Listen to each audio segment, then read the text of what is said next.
নমস্কাৰ বন্ধুসকল, আজি পুনৰ আপোনালোকৰ ওচৰলৈ আহিলোঁ ৰেইচ অফ ৰেকি চেনেলতে। আহক আমি আগবাঢ়ি পেলাই যাওঁ। আজি অকণমান প্ৰকৃতিৰ মাজত পুনৰবাৰ প্ৰকৃতিৰ মাজতে বিশেষ এটা বিষয়ত বেমাৰৰ বিষয়ে ক'বলৈ লৈছোঁ আৰু হিলাৰসকলে শুনি ল'ব এইটো কথা। আহক আগবাঢ়ি পেলাই আমি যাওঁ।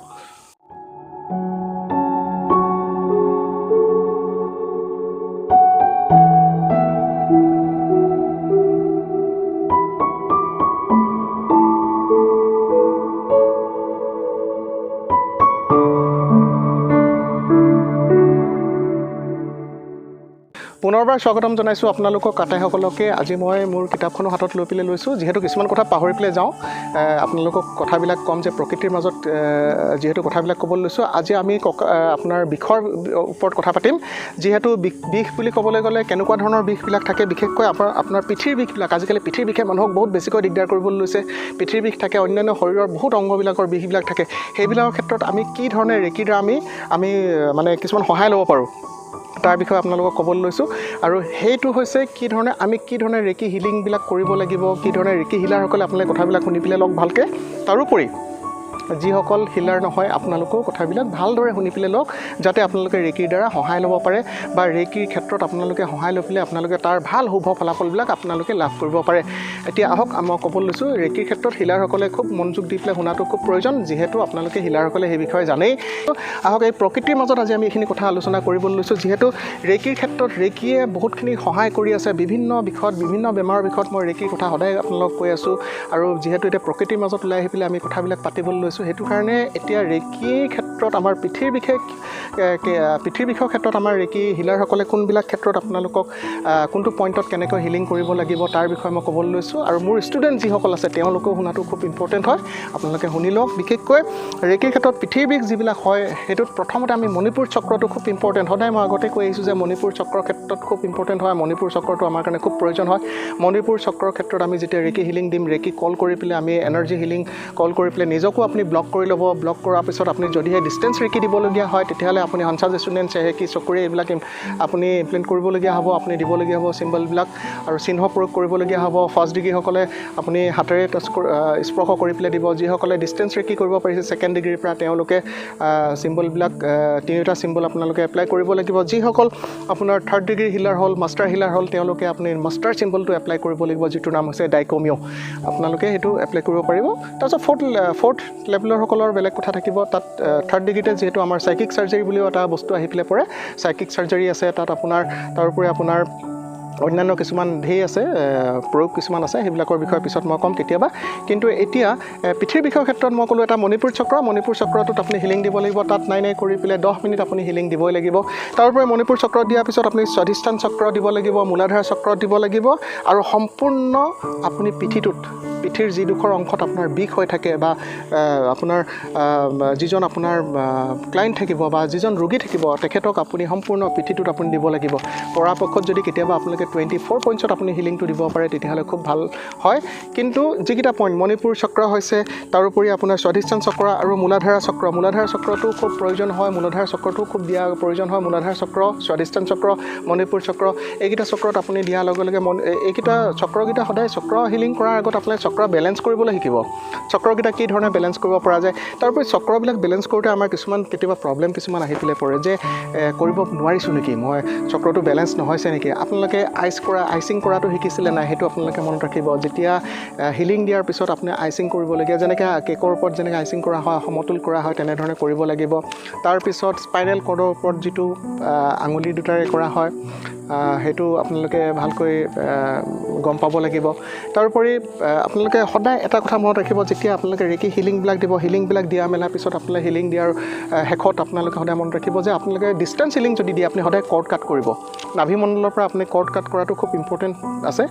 যিহেতু তেখেতলোকৰ যিটো ৰোগ থাকিব, সেই ৰোগটোৱে আমাক সহজে দিগদাৰ কৰিব নোৱাৰে। কিন্তু খুব দুৰ্বল যদি অৰা থাকে, আভামণ্ডলটো যদি দুৰ্বল থাকে, আপোনালোকৰ কোনোবা হিলাৰৰ যদি দুৰ্বল থাকে, তেতিয়াহ'লে কিন্তু সেই যি ৰোগীক আপুনি ৰোগৰ চিকিৎসা কৰিবলৈ বিচাৰিব, তেখেতৰ ৰোগটোৱে হয়তো আপোনাৰ ওচৰত যিহেতু কানেকশ্যন হ'ব, তো সেইটো কাৰণে হয়তো অসুবিধাত পেলাব পাৰে কেতিয়াবা। মই যে পেলাব বুলিয়ে কোৱা নাই, হয়তো পেলাব পাৰে, কিন্তু সেইকাৰণে আপোনালোকে অকণমান সাৱধান হ'ব। সাৱধান হৈ পেলাই তেনেধৰণে কৰ্ডটো কাট কৰিব, মানে নাভিমণ্ডলৰ লগত যিটো সংযোগ, আমাৰ ৱেভটো যিটো সংযোগ হয়, সেই সংযোগটো আপুনি কাট কৰিবই লাগিব। কাট কৰাটোৰ বিষয়ে আপোনালোকে হয়তো জানে, আমি যেনেকৈ চিজাৰ লৈ কাট কৰোঁ, কেঁচিৰ দ্বাৰা কাট কৰা নিচিনা কৰে, বা আমি নাভিমণ্ডলত কাট কৰোঁ, সেই বিষয়ে হয়তো আপোনালোকে গম পাব। আৰু গ্ৰাউণ্ডিং কৰাটো শিকিব সদায়। গ্ৰাউণ্ডিং কৰাৰ বিষয়ে আপোনালোকে হয়তো গম পায়, কেনেকৈ গ্ৰাউণ্ড কৰিব লাগে। তাৰপিছত আপোনালোকে আৰু এটা কাম কৰিব পাৰে, যিহেতু এইবিলাক ৰোগৰ ক্ষেত্ৰত ৰোগ কিছুমান এনেকুৱা ধৰণৰ ৰোগ আছে, যিবিলাক ৰোগে ধৰক মানুহ এজনক যেতিয়া পিঠিৰ বিষ হয়, স্পাইনেল কৰ্ডৰ বিষ হ'ব, বা আপোনাৰ মাস্কুলাৰবিলাক পেইন হ'ব, মাংসপেশীৰ বিষবিলাক হয়, তেনেকুৱা ধৰণৰ ক্ষেত্ৰত বিশেষকৈ আমি সদায় চাব লাগিব। খুব ইমিডিয়েট আপুনি যেতিয়া হিলিং দিবলগীয়া হ'ব, তেতিয়াহ'লে যিটো পইণ্টত আপোনাৰ খুব বেছিকৈ বিষ হৈ আছে, মানুহজনৰ যিটো স্থানত খুব বেছিকৈ বিষ হৈ আছে, সেই স্থানত আপুনি হিলিং দিয়াটো অতি সোনকালে হিলিং দিব আপুনি ষ্টাৰ্ট কৰিব, আৰম্ভ কৰিব। তাৰপিছতহে প্ৰয়োজন হ'লে আপুনি লাহে লাহে কৰি পেলাই আপুনি বাকীবিলাক স্থানত যিবিলাক আমাৰ পইণ্টবিলাক যিধৰণে আমাৰ ৰেকিত যিবিলাক আমাৰ শিকোৱা হৈছে, সেইধৰণে আপোনালোকে কৰিবলৈ চেষ্টা কৰিব। তাৰোপৰি আৰু এটা কথা হৈছে কি হ'ল, আমি যেতিয়া ৰেকি হিলিংটো আমি যেতিয়া দি থাকোঁ, আমি মনতে কেতিয়াবা ভাবোঁ যে মই কৰিছোঁ, হিলিংটো দিছোঁ, যে আমাৰ ঠিক হ'বনে নহয়। যিহেতু পিঠিৰ বিষ হৈ আছে, তেখেতৰ বহু বছৰৰ পৰা তেখেতৰ পিঠিৰ বিষ হৈ আছে, কিন্তু তেখেতে ইমান দিন ভাল পোৱা নাই, চিকিৎসকৰ ওচৰত গৈছে, বহুত ঔষধ পাতিবিলাক লৈছে, গ্ৰহণ কৰিছে, চিকিৎসা গ্ৰহণ কৰিছে, কিন্তু সেইটো কথা নহয়। তেখেতে অলৰেডি কাম কৰিছে, চিকিৎসকৰ লগত জড়িত হৈ পেলাই সদায় মই এটা কথাই কৈছোঁ, আগৰ ভিডিঅ'জবিলাক কৈ আছোঁ, আপোনালোকৰ কিবা এটা অসুবিধা হ'লে ৰোগৰ ক্ষেত্ৰত সদায় চিকিৎসকৰ পৰা নিদান ল'বলৈ আপোনালোকে চেষ্টা কৰিব। তেওঁলোকৰ লোৱাৰ পিছত যদিহে আপোনালোকে সেইটো ক্ষেত্ৰত আপোনালোকে কেতিয়াবা ৰৈ যায়, কিছুমান কামবিলাক থাকি যায় বোলে, আপোনালোকে সম্পূৰ্ণৰূপে সুস্থ হ'ব পৰা নাই, তেতিয়াহ'লে ৰেকি হিলিংটো আপোনালোকে ল'বলৈ চেষ্টা কৰিব। ক্ষেত্ৰত মানুহে ভাবে যে অল্টাৰনেটিভ যিবিলাক ছিষ্টেমবিলাক আছে, অল্টাৰনেটিভ ছিষ্টেমে হিলিং হওক, হিলিং থেৰাপি হওক, নতুবা আধ্যাত্মিকতাৰ যিবিলাক কথা থাকে, মেডিটেশ্যন যিবিলাক থাকে, বহু লোকে সেইবিলাক কথা বিশ্বাস নকৰে বা কিছুসকলে কৰে। কিন্তু যিসকলে বিশ্বাস কৰিছে বা তেওঁলোকে আহিছে, সেইটোৰ লগত জড়িত হৈছে, হিলিঙৰ লগত জড়িত হৈছে, তেওঁলোকে কিন্তু খুব বেছিকৈ ভাল ফলাফলবিলাক প্ৰাপ্তি তেখেতলোকৰ জীৱনটোত ঘটিছে।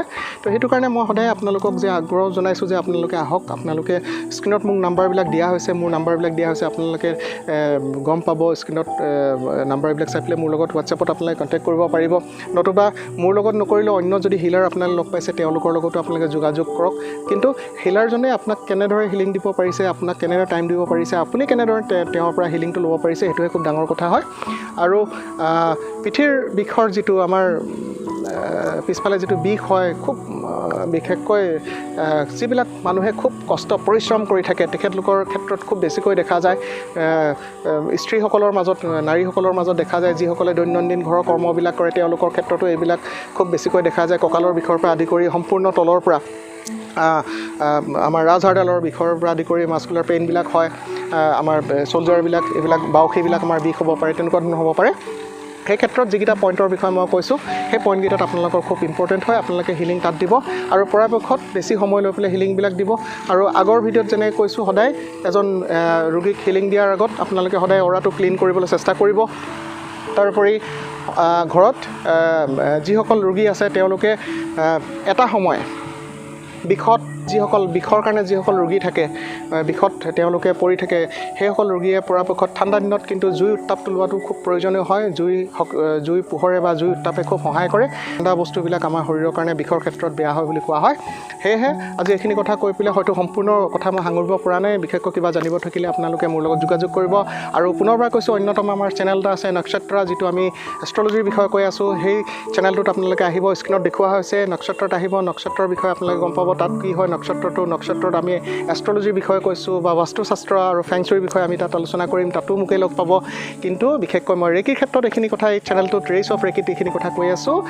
যিহেতু অকণমান দীঘলীয়া হৈছে, বৰ বেছি দীঘলীয়া কৰি লাভ নাই। যিখিনি কথা আপোনালোকক জনাব বিচাৰিছিলোঁ, সেইখিনি আপোনালোকক জনাইছোঁ। কিবা যদি ভুল হয় মোক ক্ষমা কৰিব, আৰু যি প্ৰয়োজন হয় আপোনালোকে মোক জনাব। আজিলৈ সামৰিছোঁ। ধন্যবাদ আৰু নমস্কাৰ।